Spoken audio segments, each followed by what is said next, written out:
So tonight we will touch on the topic of the loving kindness. All right, so let's take a look together. When you hear the word loving kindness, what comes to your mind? I don't know, what comes to your mind, but when I hear the word loving kindness, I think of my mom. I think of my dad, because that kind of love is the pure love, is the unconditioning love. When I think of my mom, I can feel that person loved me unconditionally. She always have a good intention. She always wants to take good care of me without expecting anything in return. And that's how I see loving kindness. And she is ready to forgive if any mistake I did, anything wrong I did. She always standing by and ready to forgive me and to love me again. Every time I think of the word loving kindness, the first person who show up in my mind is the face of my mom. So I don't know, you can reflect on this. All right, so the word loving kindness is the English vocabulary that gets translated from the Pali terms called metta. Metta is a Pali word meaning loving kindness. And as you can see, there are some vocabulary that help us to understand the word loving kindness a little bit clearer. Universal love, goodwill, friendliness, benevolence, concord, or inoffensiveness.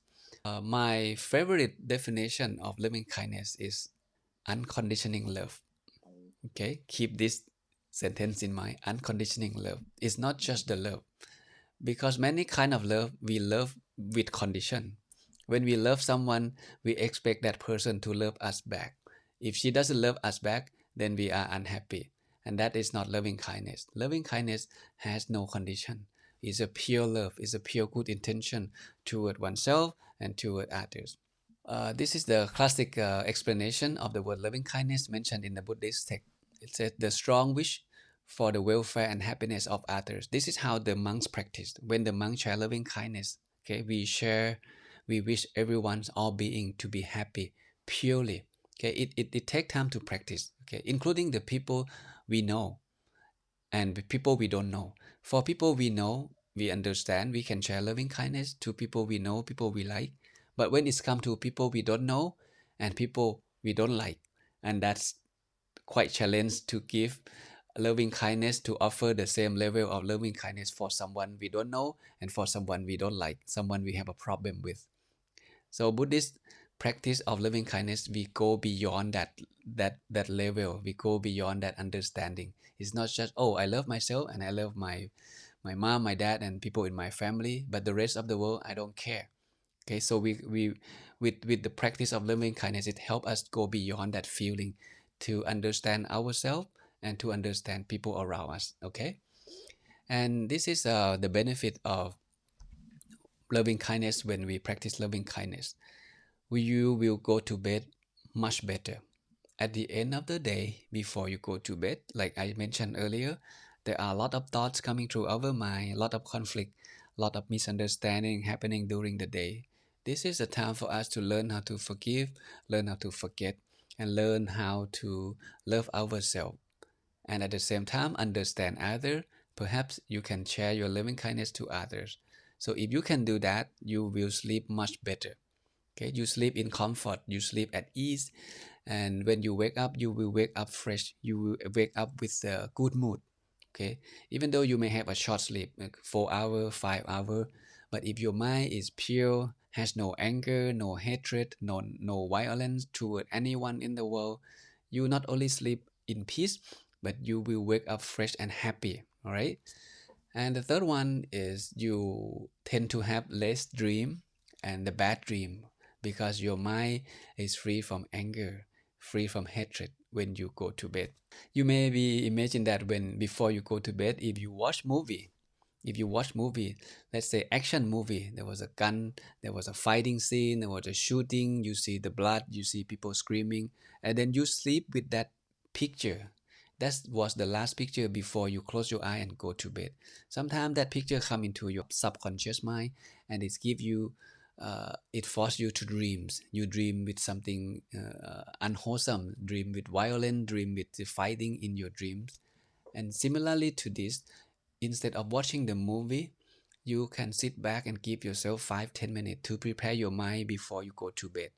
allow the mind to settle down, allow the mind to kind of forgive, okay, to let go, to understand, and to share loving kindness before you go to bed.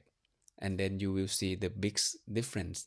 You can sleep in peace, you will wake up, happier, and you have less dream as you continue practice sharing loving kindness and meditation before go to bed. You will be loved, okay, from people around you. People can feel that you have a good mind, you have a loving kindness mind. They can sense your happiness, from far away. They can see your smile, see the aura coming out from your face, from your body, from your gesture. This is come from inside. You cannot pretend that. And this is because you have been cultivate the practice or the meditate on loving kindness on a daily basis. When it's time for you to close your eyes, sit back and meditate, your mind will become still much faster because you have no anger, no hatred toward anyone. You have no bad thought toward anyone. You always, understand, you always forgive people who hurt you or people make a mistake. You're ready to forgive basically. And when it go to your habit, it will be a habit of easy to forgive, easy to let go, habit of not getting cranky or agitated.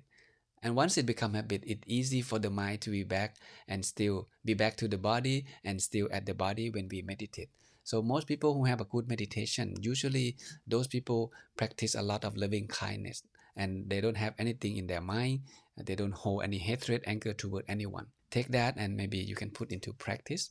Loving kindness is an antidote for anger. There is no other way around. You cannot destroy anger by anger. The only way we can overcome anger is through the practice of loving kindness. That's mentioned clearly by the Buddha himself 2500 years ago. Violence cannot stop violence. The only way we can stop violence is to step back and learn how to develop the loving kindness.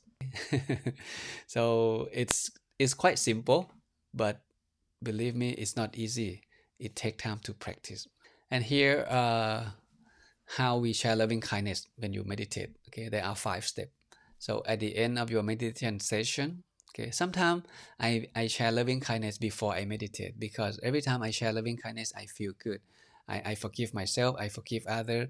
So when my mind is calm, then it's easy for the mind to be still when I close my eyes. So you can either do at the beginning of your meditation session, or you can share loving kindness at the end of the meditation session as well. Either one would work, no problem. But you start from yourself first. Okay, you cultivate the loving kindness for yourself. You can forgive people, that hurt your feeling. People say something bad, people make a mistake on you. You can forgive them, but make sure you forgive yourself as well. People tend to forget, to forgive oneself. This is important. We are human being. We can make a mistake, but when we make a mistake, we learn from that mistake. So forgive yourself, and then your mind can be free. Then you can let go, and the mind can come back, and then you can meditate better. So start sharing loving kindness to yourself. Make sure you forgive yourself, wish yourself well, wish yourself calm, wish yourself happy, and then share the same feeling to people that you have good feeling with, people in your family, mom and dad, kids, your family members, your friend and your relative, people okay, wish them well, wish them happy, wish them comfortable, wish them at peace. Okay? Just share loving kindness outwardly, just like you spread all the loving kindness to all direction. You think of the ice cube, radiate the coldness around the ice cube all direction.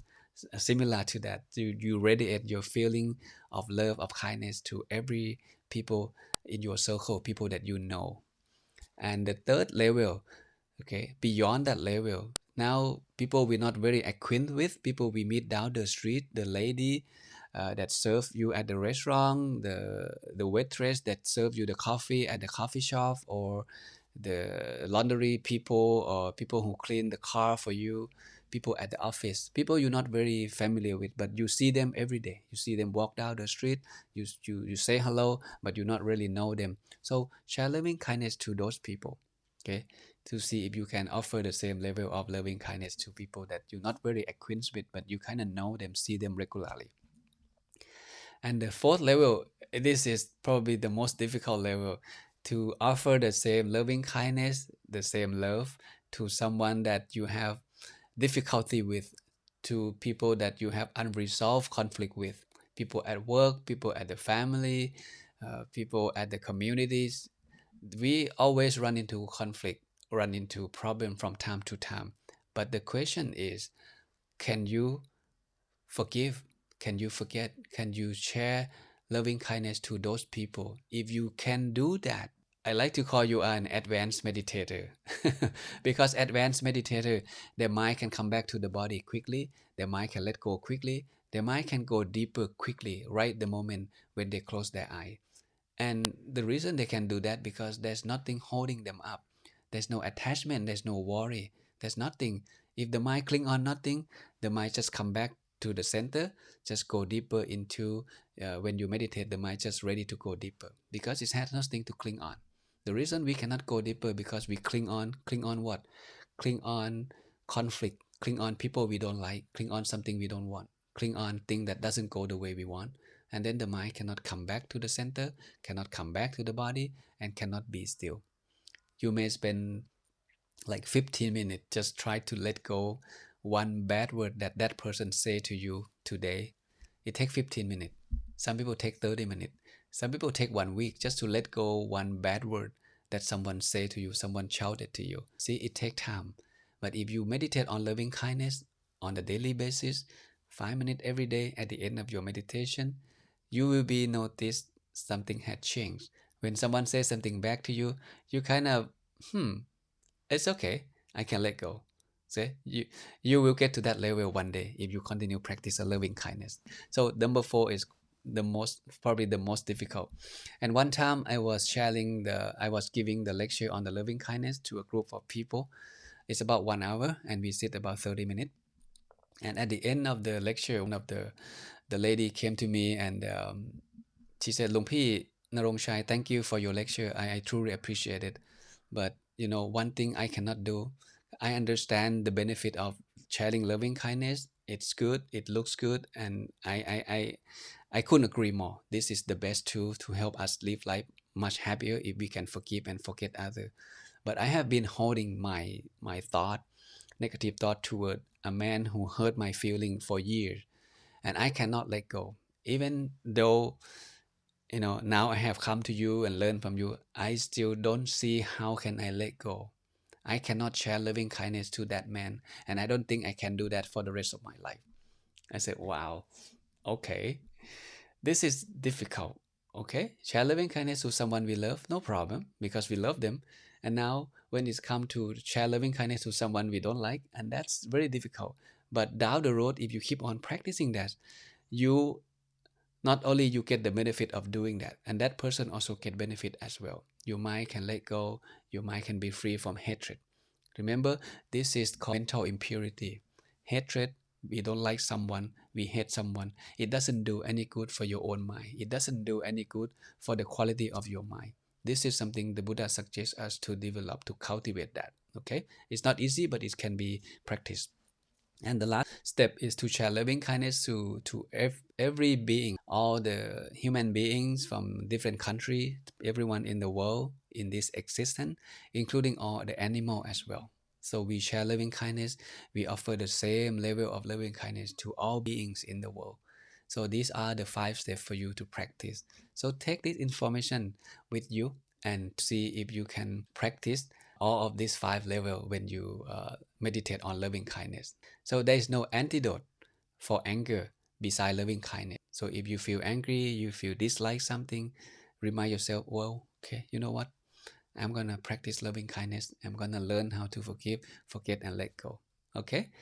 All right. So I think it's a good time for today.